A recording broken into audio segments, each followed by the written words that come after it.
নমস্কার বন্ধুরা, কেডিটি kitchen and ব্লগে তোমাদেরকে অনেক অনেক স্বাগত এবং অনেক অনেক ভালোবাসা জানিয়ে আমি আমার আজকের ভিডিওটা শুরু করতে চলেছি। আশা করি তোমাদের ভালোই লাগবে। আজকে দেখো আমি এখানে এই যে ফরাসের বীজ নিয়েছি, সেগুলো দিয়ে আমি একটা ডাল রান্না করব।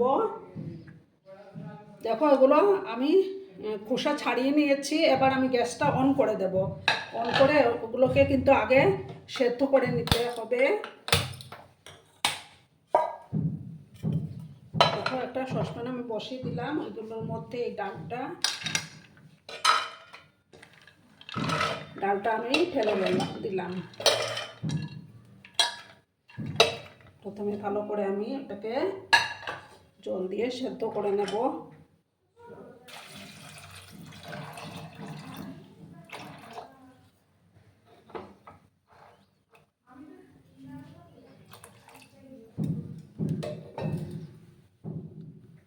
এবার আমি পরিমাণ মতো লবণটা অ্যাড করে দেব।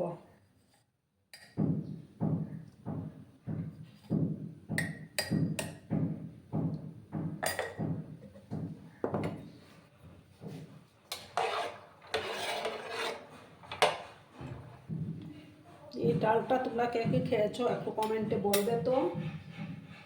আর এটার মধ্যে আমি দেখো একটা মাছের মাথা দিয়ে এটা আমি রান্না করে নেব। এবার আমি এটা ঢাকাটা লাগিয়ে দেব।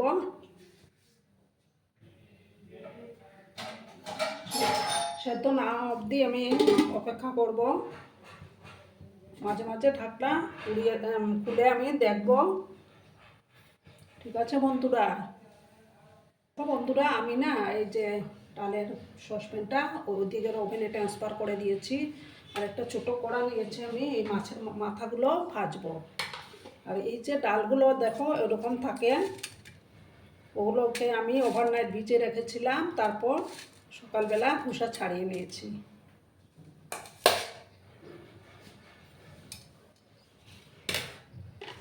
দেখো তেলটা গরম হয়ে গেছে। এবার আমি মাছের মাথাগুলো দিয়ে দিলাম।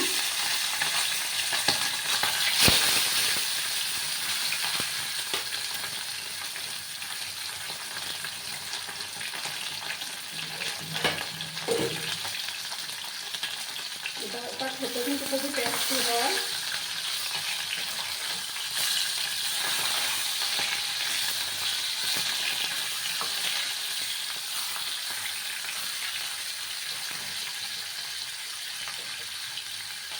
আমি এবার উল্টে দিলাম।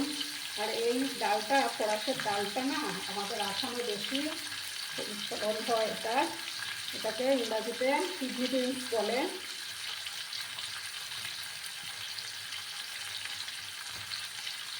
ডালটা আমি একটু লাল লাল করে মাছের মাথাগুলো ভেজে নেব। দেখো বন্ধুরা, মাছের মাথাটা ভাজা হয়ে গেল। এবার আমি এটা নামিয়ে নেবো। ঠিক আছে, নামিয়ে আবার ডালের সসপ্যানটা এটার মধ্যে নিয়ে আসবো।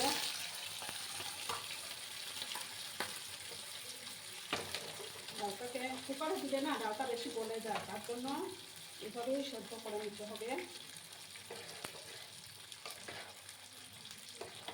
একটু সময় নিয়ে ওটাকে আমি সেদ্ধ করে নেব। কিন্তু বন্ধুরা ভিডিওটা একদম স্কিপ করো না, সঙ্গে থেকো।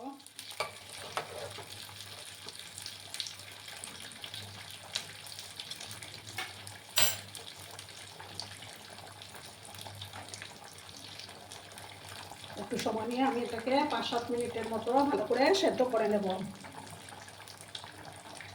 দেখো বন্ধুরা, এটা আমার প্রায় দেখো সেদ্ধ হয়ে গেছে। এবার আমি হলুদের গুঁড়োটা অ্যাড করে দেবো।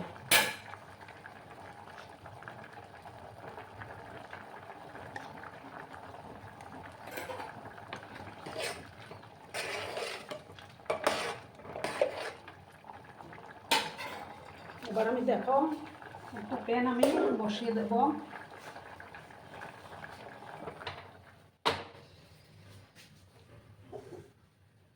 একটা কড়াই আমি বসিয়ে দিলাম। কড়াইটাকে প্রথমে ভালো করে গরম করে নেব, তারপর আমি সর্ষের তেল দেব। দেখো বন্ধুরা, আমি তেল দিয়ে দিয়েছি, তেলটা গরম হয়ে গেছে। এবার আমি 2টো শুকনো লঙ্কা দিলাম।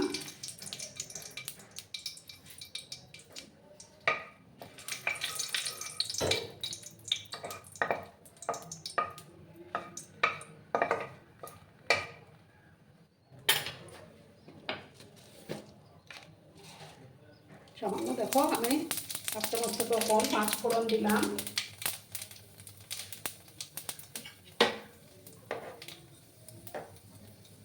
এবার আমি দেখো পেঁয়াজ কুচিয়ে রেখেছিলাম, সেই পেঁয়াজ কুচিগুলো দিয়ে দিলাম। দিয়ে পেঁয়াজগুলোকে একটু লাল লাল করে ভাজতে হবে।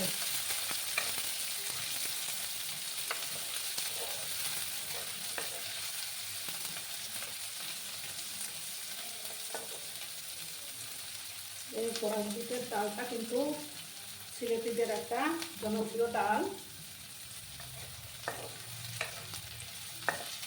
খুব টেস্টি হয় খেতে, নিরামিষভাবেও খাওয়া যায় এটা। পেঁয়াজগুলোকে একটু লাল করে আমি ভেজে নেব। এবার দেখো বন্ধুরা, আমি একটা টমেটো কেটে রেখেছিলাম, সেই টমেটোটা দিয়ে দেব।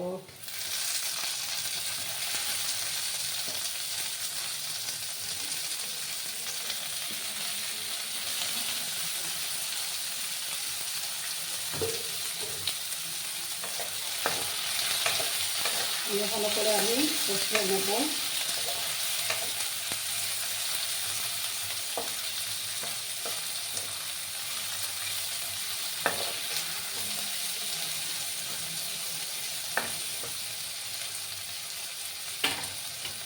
এবার আমি এটার মধ্যে সামান্য জিরে, 1 চামচের মতো জিরে গুঁড়ো দেবো।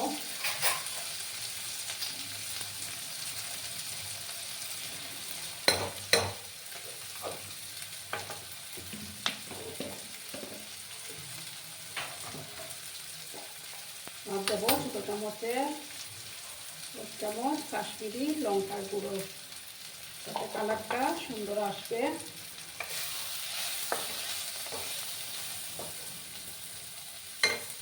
সামান্য একটু জল আমি দিলাম, যাতে করে মশলাটা পুড়ে না যায়।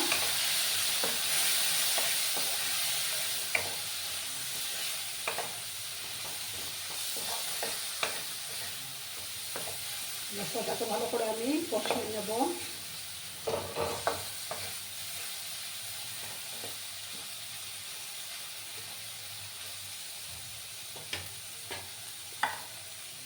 এবার দেখো আমি যে মাথাটা ভেজে রেখেছিলাম, সেই মাথাটা আমি এবার দিয়ে দেব।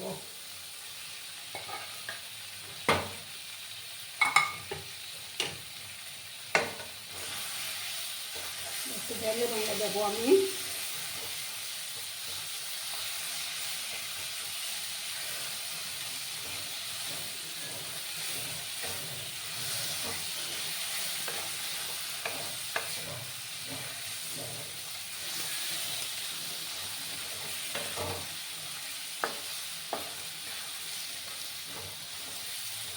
সময় ভালো করে আমি কষিয়ে নেব।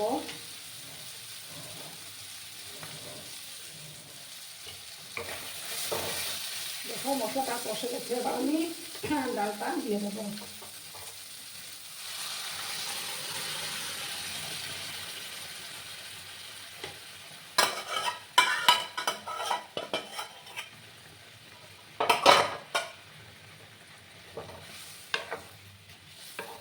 ভালো করে আমি আবার মিক্স করে দিলাম।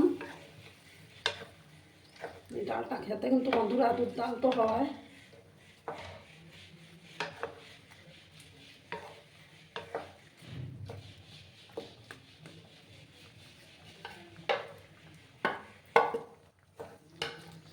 একটু সময় আমি এটাকে ফুটতে দেব, ঠিক আছে?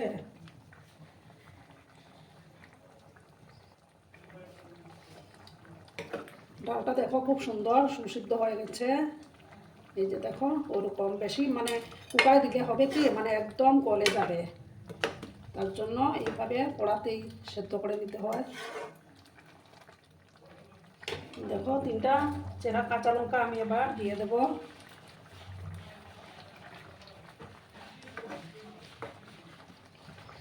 এক সময় আমি এটাকে জাল করে নিচ্ছি বন্ধুরা, ঠিক আছে?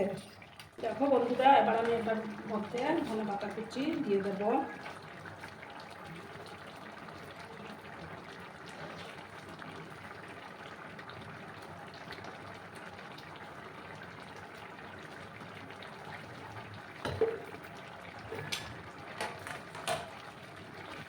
ভালো করে আমি আবার মিক্স করে নিলাম। তোমরা কিন্তু কমেন্টে অবশ্যই বলবে কেমন লাগলো তোমাদের।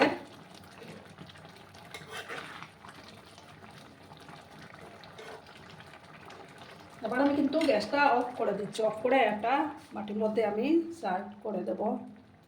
বন্ধুরা আমি সার্ভ করে দিয়েছি, কেমন হয়েছে অবশ্যই কমেন্ট করে বলো। কিন্তু তোমরা তোমাদের এই সুন্দর সুন্দর কমেন্টগুলো পড়তে আমার কিন্তু দারুণ লাগে। আর এতক্ষণ ধরে আমার ভিডিওটার সাথেও পাশে থেকে আমাকে এতটা ভালোবাসা দেওয়ার জন্য তোমাদেরকে আবারও জানাই অনেক অনেক ভালোবাসা এবং অনেক অনেক ধন্যবাদ। আর আমার ভিডিওটার কোনো অংশেও যদি তোমাদের একটুও ভালো লাগে তাহলে অবশ্যই তোমাদের প্রিয় পরিবার পরিজনদের মাঝে শেয়ার করে দেওয়ার অনুরোধ রইল। ততক্ষণে ভালো থেকো।